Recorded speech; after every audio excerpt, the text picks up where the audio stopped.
Welcome to 305 Live. I'm so excited to bring this to you guys. This is powered by Decisive Lacrosse. They're a lacrosse retailer. You can get 10% off from their website with code LAXTON305. So if you click the link in my bio, that can bring you right to a bunch of discounts from all the companies involved. This is for all levels. Okay, so I don't care if you're a beginner or a more advanced player.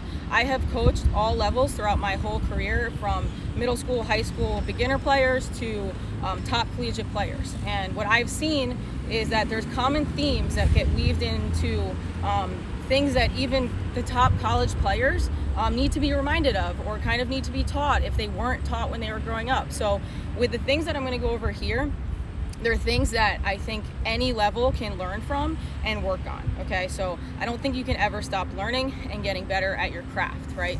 So just kind of wanted to shed some light on that. If you guys all know the actor Denzel Washington. He attends acting classes still, or he said in an interview once that he still attends acting classes, and the person was like, why do you still attend acting classes? And he said, if there's just one thing I can get out of that class and learn to be better, now I'm better than I was before. So that's what I encourage you guys to do with this. I really do think you're actually going to learn a lot of things, but even if it's just one thing, and I do 20 clinics throughout the summer, that's 20 new things at minimum that you will have learned. And now when you go into your fall season and spring season next year, you guys are going to be that much better for it, have more stuff to work on, have more perspective, and all that kind of stuff. Okay, so I think it's going to be really important for you guys to attend each one, because I'm also going to build on concepts. So this first one, we're going to do 1v1s. On Wednesday, we're going to do 1v1 defense. Today's 1v1 attack. As we move forward, all of these concepts from a 1v1 session, we need to be able to build on and bring into all the other things we do. That being said, no matter what we do, you have to work on things with your right and your left hand. I'm sure you've been told this by all your coaches, and every time if you're a right-handed player and you have a coach that says, all right, we're gonna do our left hand now, everybody's like, oh, right, I don't wanna do my left hand, it's hard, it's uncomfortable, that kind of thing. And when you start doing it, you're gonna get better at it. So I want all of you to get comfortable being uncomfortable, because it's the only way to grow, okay? You're never gonna get better or grow and get yourself to the next level if you're not uncomfortable. Okay, so you always have to make sure you're pushing yourself, and then once you get it, you push up to the next level and next level and next level. If you don't have a left hand, it's the same thing as like literally cutting yourself in half, playing like half paralyzed and half blind. Like, I'm not kidding, that's how bad it is. If a defender, and we're gonna get into this right now with 1v1s,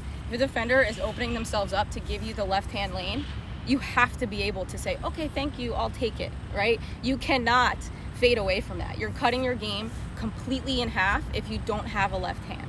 So that is the biggest, I think, theme throughout this whole thing, is you have to do everything both right and left and get comfortable being uncomfortable. Okay, the learning is never going to stop if you want to keep getting better. Today's concept is 1v1 attack. Okay, we're going to go over for the first 10 minutes about some concepts and the way to look at the field and the big picture aspect of it, because I think it's something that's under talked about and kind of overlooked because we get caught up in the footwork aspect, which is super, super important. That's not to say it's not by any means, but the big picture is just as important, because that's how you can actually set yourself up. So the first thing when we're talking about big picture wise, when we're talking about 1v1s, or really any time you step on the field, is that you need confidence. Okay, you cannot go into any situation without confidence. So what is confidence? That means positive self-talk. Okay, this is one of the most important things, and one of the things that I think holds so many people back, is that you step on the field or you get the ball and you're kind of like, oh God, oh God, oh God, right? And you're like, I hope I don't mess up, or oh my God, the ball's coming to me, don't drop it, right? And that's kind of your mindset. That's a problem. You have to fix your mindset. When the ball is coming to you and you're coming to catch it, you have to think, I got this. I'm gonna catch this ball, right? It's the confidence in yourself and the positive self-talk will actually physically help you. It really will. All right, so I encourage you guys to give yourself positive self-talk no matter what you do, okay? So that means when you're stepping up in a 1v1 situation, right? You catch the ball, right? And you're looking to go up against your defender. You have to be saying in your head, I don't care if you're the most shy person out there, you can talk to yourself all kinds of awesome stuff, right? Nobody else has to hear it. So you can say to yourself in your head, you know, bring it, defender, let's go. Like, come on, come at me, bro, right? You can have that mentality and that mindset and that positivity, like, I got this, and like, let's go, bring it, right? And that doesn't mean that you're not going to ever make a mistake. Having confidence doesn't mean that you're never going to mess up, because everybody makes mistakes. It's okay to fail. It's okay. Like, that's what makes you better, right? Making mistakes and then fixing it. So confidence isn't about never making mistakes. It's just about, if you do, I'm going to make up for it. I'll get it the next time. It's okay. Let's move on, right? So that mentality part of it is super, super important. The other thing that can help you with confidence, just before we move on, is putting in work off the field. So aside from the positive self-talk, let's say that you're really having trouble being confident in your left hand, right? Well, let's put in some work outside of practice on our left hand. We're going to go against the wall, we're going to practice dodging, and we're going to do all kinds of stuff with our left hand. Then we step on the field and we have that mindset of not only the positive self-talk, but you know in your head, I worked on this. I worked on it, and I've done it before, and I can do it again. Okay, so that confidence is also not only pulling from just the positive self-talk, but it's pulling from actual experience. And so putting in work outside of practice is going to take you even farther when you do step on the field. All right, so that's really important. Okay, so that's number one. Number two, 1v1s on attack. You need to see the field. Okay, too many times we're just looking at our defender and we're like, what are they doing, right? Or maybe we're not even looking at our defender, but you have to look up. You have to get the ball and look up and see the field. You have to see where the open lanes are. Is the lane behind the defender to the right? Is it behind the defender to the left? Where is the flow of attack moving? Is the flow going, is your whole team kind of sweeping across and you're going to have that right lane? Maybe it's just a big mishmash and you're kind of like waiting a couple seconds to see where the opportunity might be. And once it presents itself, you have to be ready to attack that lane that's open. So the next part of that, this is number 3, is your setup. So once we have the lane and we see which way our defender is forcing us, how are we gonna get to where we want to go, right? So for example, I'm back here, my defender is in front of me, and let's say they're lined up this way, they're forcing me to the left, right? So they want me to go this way. Well, what if the lane is to the right? The lane behind them isn't to the left. They're forcing me into all this pressure. I don't want to go that way. I want to go this way, right? And that's not just because it's my dominant hand. That's because that's where the lane is, right? So if the lane is that way and my defender's standing right in front of me, anytime a defender is set up, you need to make sure you're trying to move them to get them out of position. So if a defender's low, she's ready, she's in a good stance, and you just start running at them, they're ready for you, right? They're ready to go, they're ready to follow you. The way that you can get them, you want to get yourself a little bit of a competitive advantage, is to move them. Because once a defender starts moving, they might cross their feet, they might stand up a little bit, they might become unbalanced. And as soon as that happens, you have an advantage, okay? Even if they're faster than you, if you get them just a little bit out of position, you kind of have an edge on them now. So instead of just directly running at the person, either sway right a little bit or sway left a little bit, okay? So in this scenario we're going for, I have the ball up top, kind of up top in the center, let's say. They're forcing me left, but I want to get to the right. So I'm going to sway left a little bit. They're going to start moving left, and then I'm going to attack left. So I'm going to maybe jab step left. So I'm swaying them left, and now with a jab, I'm trying to make them lean left. So as soon as they do that, I can cross them up, either face dodge or go from the left to the right and split dodge, and go to the right and attack this right side. Okay, so part of moving a defender is move them and then kind of leave them out there, right? So we're moving them over either right, we're moving them over left, we're attacking that same side that we moved them to, so that hopefully they bite that way, and then we go the other way. Okay, the same concept can apply if you're trying to attack the other side. So that's your setup, is you want to make sure that you're really going at them, or not just going at them, but swaying them to one side first. All right, so number 4 of 5 is believability. Okay, you need to be believable in your dodge. You don't have to throw these huge moves or like a ton of moves. I think it's great to have, moves in your back pocket to be able to do combination dodges. You have to be able to do that. But just remember, it doesn't always need to be like that. I think ideally you want to beat your fender on the first go at it. And if you can gain a really great first step and just leave your defender in the dust on the first move, you're set. You don't need all these moves, which you should have in your back pocket. Again, you should work on combination dodges. But let's work on right now winning at your first step, okay? And that's all about believability. So footwork comes into play. We're not going to go a ton into footwork right now. We'll do that again. We'll do that later. But your first step, making sure if you're doing, a 1 or 2 step split dodge, that you're really that you're throwing that fake. It's not only in your feet, but it's in your stick, it's in your hands, it's in your head, your eyes, right? All you have to do is be believable, and it takes very minimal body language sometimes to be deceptive. So if I'm coming at you, it's the same thing like if you're faking or shooting. If I'm coming at you and I just do a subtle little fake, I'm looking that way, my shoulders go that way, that was a very subtle move, but a lot of times the goalie will shift and that leaves open for the bottom corner, right? It's the same thing in a dodge. So you do have to make sure that you're throwing a good first step, or that you're moving your hands and your eyes. But if you're believable in your dodges, it's way more likely gonna work, okay? So believability in everything that you do.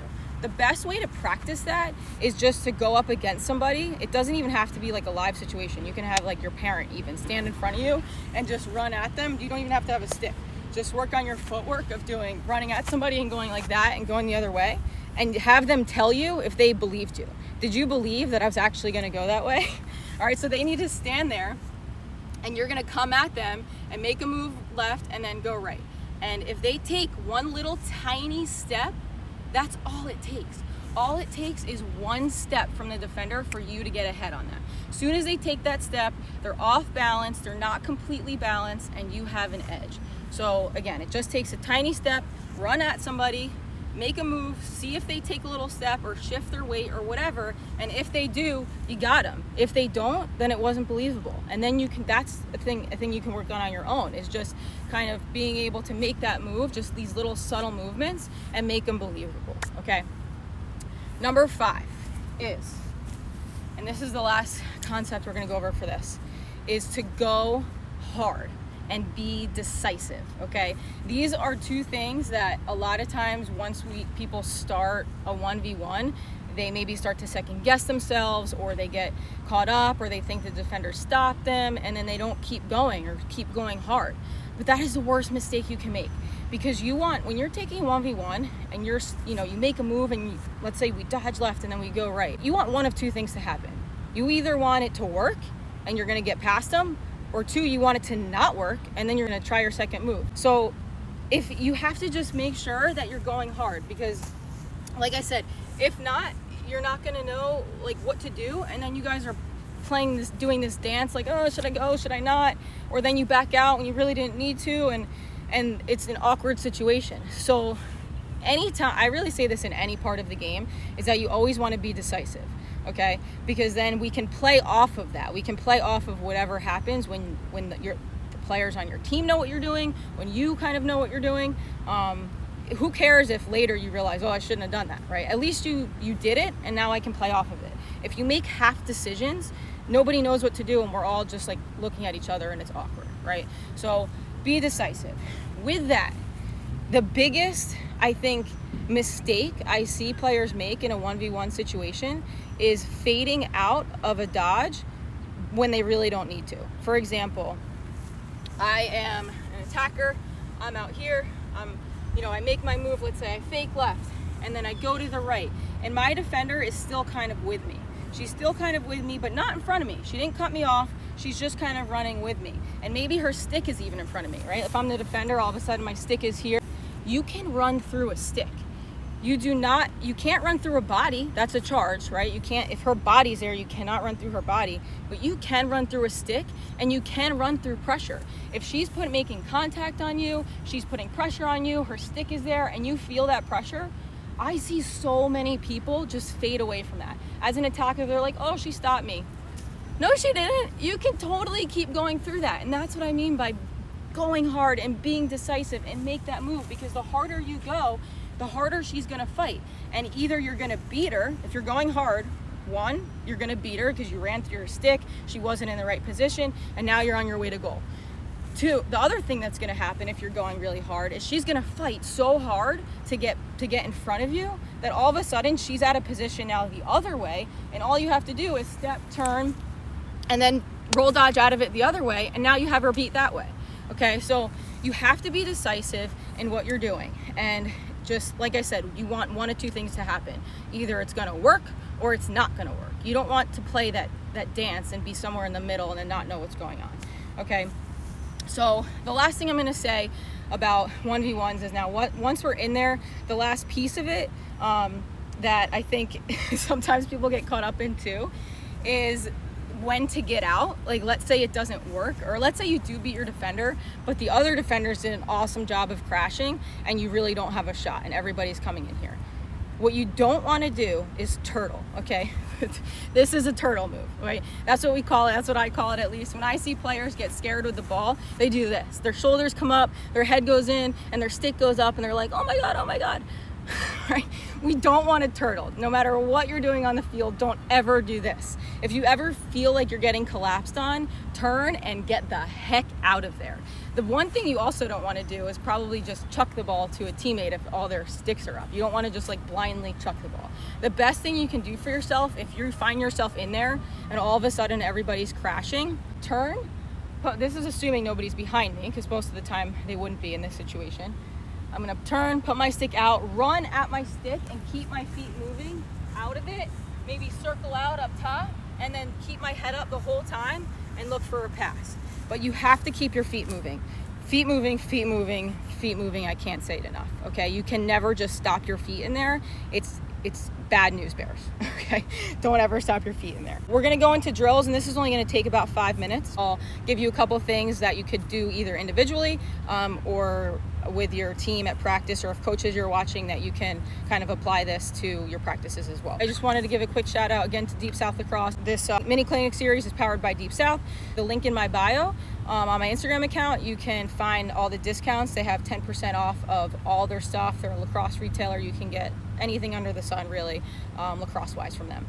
So you can go check that out. Plus you'll see a ton of other company discounts for those that are partnering with me on this for this clinic series. Okay, so you guys can check that out. First drill, I think that's really kind of keeps 1v1s realistic. I see a lot of teams just, maybe you do 4-point 1v1s, and that's fine. But what ends up happening is that when the attacker is going 1v1 to the defender, they end up using the whole 8 meter, right? They're like, oh, let me go this way, and they're running all around in the 8, and they're taking like 10 seconds, and that's never gonna happen, right? You're never gonna have that much time. You're never gonna have that much space in a game. So what I really recommend is when you do 1v1, set up lanes with cones. I don't know if you can see them here. I have some cones on the field, but basically you just wanna set up lanes, maybe like 5 yards or less apart. You can make it harder with a smaller space, or a little bit easier with a bigger space, but maybe start with cones down the middle of the field, and then lanes going out to the side, and when you set up the field that way, you can either tell or not tell your defender which lane you're gonna stay in. Okay, so let's go with the first one where they know. It's okay if the defender knows what lane you're trying to get to, because if we're going back to the believability factor, even if they know, okay, my attacker's trying to stay within this lane and she can't go outside that boundary, if you're believable in your step and your dodges, they're gonna fall for it. It's like human nature, it just happens. So that could also help you work on your believability factor of your defender knowing where you're trying to go and you still beat them, right? So that's one way to do it. The other way is to not tell them which lane you're gonna go in. Maybe you start in between two and they don't know if you're trying to get to the one to your right or the one to your left, okay? But once you start going, you can maybe slide them one way and then get into the lane. Once you get into that lane, that you have to stay in that lane. You can't then shift to the other one, okay? So we're trying to make this game realistic, and as a coach, you can even put like a timer on it and say you have 5 seconds to get in there and get a shot off. And if you don't, if the defender makes a good stop, then you have to, turn and sprint out and look for a pass, okay? Anything you can do to make it game realistic is what you want. You don't want, it's okay to work on other stuff without without being game realistic, if you're trying to work on, you know, fundamentals and making sure we're doing things right and footwork. And, you know, there are times where it's okay to do that. But when you're really trying to work on, you know, game situation, game speed, it's important to set it up that way as best as possible. Oh, that's the lane drill. The other thing you can do to try and make sure that the attacker is keeping their head up to actually see the field, you can have even your goalie or you as a coach or a player stand behind the goal or next to the goal and hold up numbers, so that right before they take their 1v1, they have to like yell out the number. Or if you hold out your arm, right or left, they have to hold out right or left. Or you can even dictate which lane you want them to go in. Okay, there's different things you can do to make sure that they're looking up, they're seeing the field, they're picking the right lane, they're sticking with their drill. That you can do is you can put a defender in there and have them dictate either 1, 2, or 3. We're going to start with step 1. Have a defender and you tell them, listen, the way I want you to play it, or as a coach, again, you can be the one to play this way. You don't have to go 100%, but as the attacker comes at you, you want to put pressure on them. If they're trying to go this way, you're going to put the pressure, you're going to put your stick out in front, and you're just going to let that attacker feel what it feels like to run through pressure.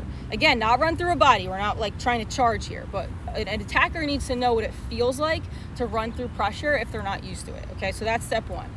So we talked about that before, right? You know, the biggest mistake I see is that players are fading away when they really shouldn't, and they actually still have that lane because they just weren't going hard enough. So this drill is working on that. Then we do that a couple times. Then the second step is, okay, now what does it feel like to have to turn because there's too much pressure? So now, you know, like if I run through them, it's going to be a charge, and we don't want that. So now the defender or the coach or whatever is going to put more pressure on them. They're going to overplay it, and we're going to make the defender turn. Okay, so that's step 2. Now we're going to practice that a bunch. Now we get the feeling of what it actually feels like to get pressure and run through it, to get too much pressure and have to turn. The third step is if we go through scenarios, and it's up to the defender how they're going to play it. So they can either choose, like if you're going maybe 50-75%, if you're a coach, you don't have to play it at 100% and go in an actual live 1v1. You can just play out the initial. You can decide which way you want to play it. The attacker's coming at you, they make a move, you're going to decide as it's happening, okay, am I going to overplay them and I want them to turn, or am I going to underplay them and I want them to go? Now the attacker is making it more like a decision and more game realistic, because like I said, in a game, you have to think on the fly. You have to be ready to change the plan. So that's just another way to work on making sure players can get a feeling of what it feels like to be in both of those situations if they haven't really established that before. So I hope you guys learned something from this. I'm going to check out my phone right now and see if you have any questions. But we're going to go over even more stuff for maybe footwork specific in other clinics. But this is just a great kind of big picture concept type of thing. So I really hope you guys learned something.